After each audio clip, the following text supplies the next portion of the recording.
Ibang level nga ngayon ang Halloween costume special ng Donbell. Lalo na nga sa nasabing post ng Donbell na talaga nga namang umani ng samot-saring komento.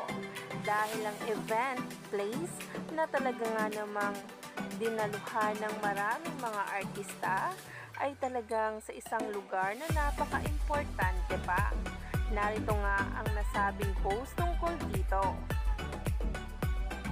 Ayon sa post ng Donbell Official at Donnie Pangilinan and at Bell Mariano02 at hashtag Team Yaps Annual Halloween Celebration, hashtag Shake, Rattle and Ball, this year held at the National Museum of Anthropology in Manila, kung saan nga talaga ay sobrang ang nag-trending ito dahil isang history na naman ang nadagdag, lalo pa nga sa Donbell na talaga nga namang 3 taon na nga nilang ginagawa ang pagsusuot nga ng costume tuwing Halloween.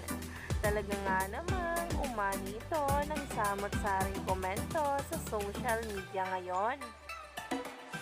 Kaya naman another bucket list na naman ang nadagdag sa Donbell.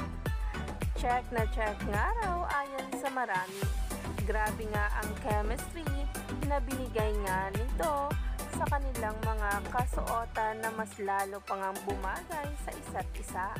Kaya naman looking forward nga ang maraming netizens na magkaroon nga ng ganitong proyekto ang Donbell soon. Kaya naman stay tuned lang tayo for more updates tungkol sa kanila.